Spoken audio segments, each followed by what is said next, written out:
In front of the camera today, I have two gorgeous King Seiko models, and I'd like to talk about this brand as I showcase both designs. Now, King Seiko first debuted in 1961 and was produced until 1975, so not a terribly long production run. Back in 2022, Seiko wisely, in my opinion, restarted King Seiko. They resurrected the line, and I love this move for a couple reasons. And it's not just because I enjoy vintage King Seiko models. I think they're cool. They have a cult-like following.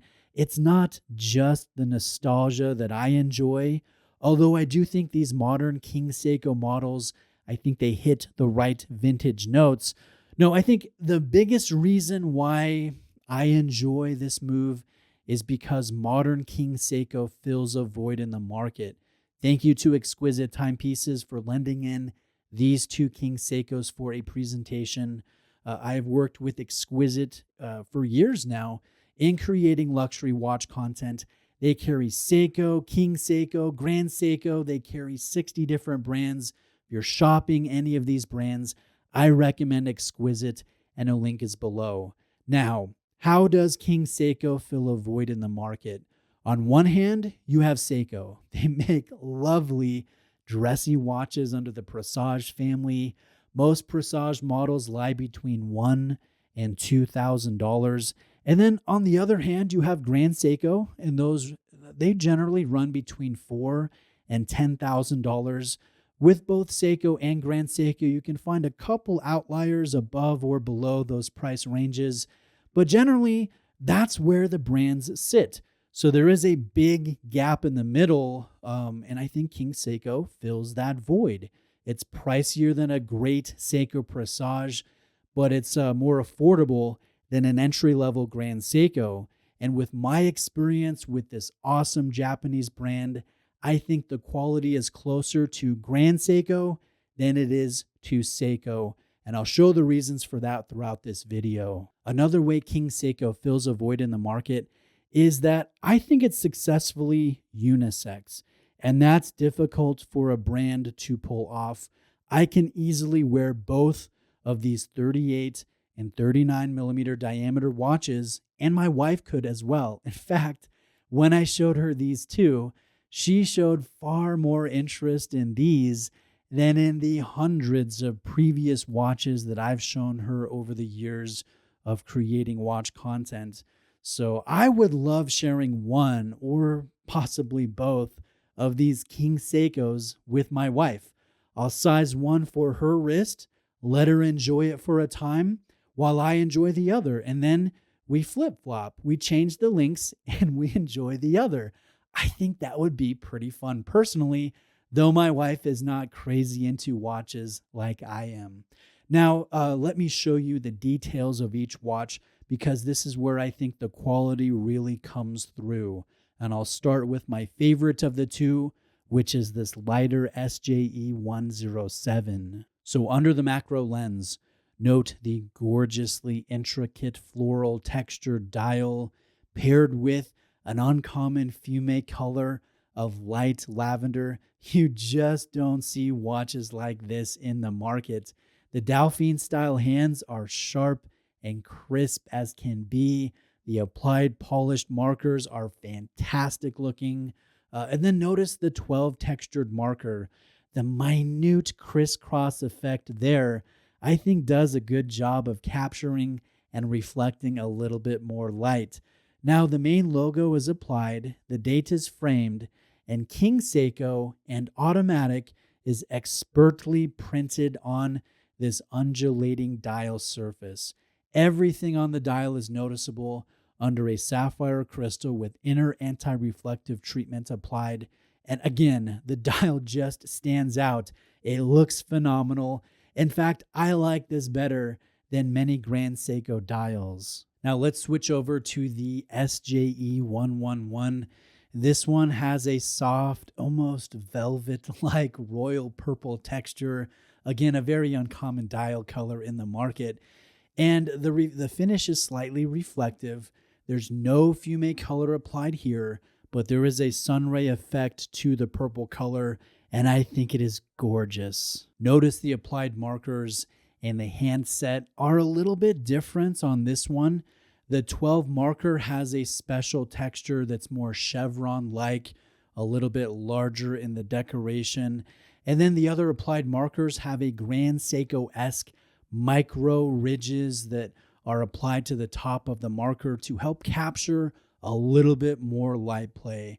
And the hands are a beveled bi-finish stick style with King Seiko and automatic, those text areas being raised and silvered. Again, so much attention to detail shown on the dial, and I absolutely love it. It's genuinely hard to pick a favorite between the two. Now, another thing that King Seiko does really well is overall case finishing when it comes to the polish work, the brush work, and the inclusion of an above average bracelet. And I say above average when you compare it to Seiko.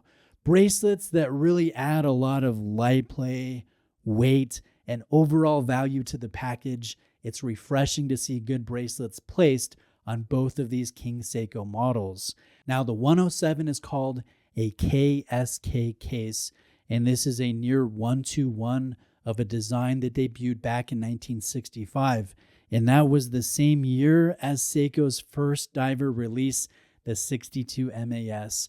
I love the angular nature of the case and bracelets.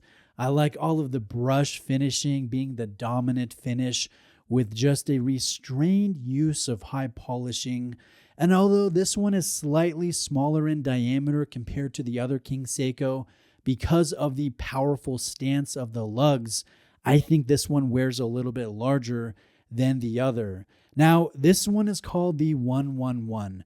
It is a KS 1969 case, and this refers to a watch that King Seiko released in, you guessed it, 1969, the same year that Seiko debuted the very first automatic chronograph on the market, and that was called the 6139, which later went into space on the wrist of Colonel Pogue. I think this one is just funky cool with a flared cushion style. I love the side profile. This one has more polish finish work, and I love how this one sits on my wrist. It is sub 10 millimeters in total height. It's only 43.6 millimeters lug tip to lug tip, so it wears very diminutively, a little deceptively when you look at the cushion style of the case. Again, a little bit smaller wearing than the KSK case. Inside both watches is called the 6L35 movement. It is Seiko's in-house thinner 4 Hz movement that has above average finish work for a Seiko.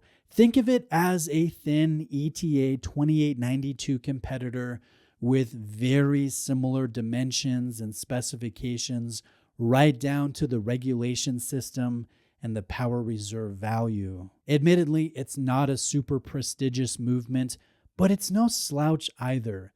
To me, this falls in line with the overall brand pricing.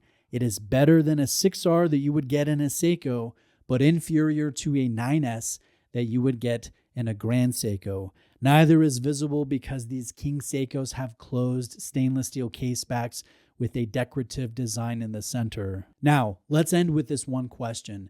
It's one that I get asked regularly whenever I talk about King Seiko, and that is, why buy this when I can just save up a little bit longer and buy a Grand Seiko? And I find this a very easy question to answer. I say, buy a Grand Seiko if you want a Grand Seiko. Buy a Seiko if you like a Seiko more.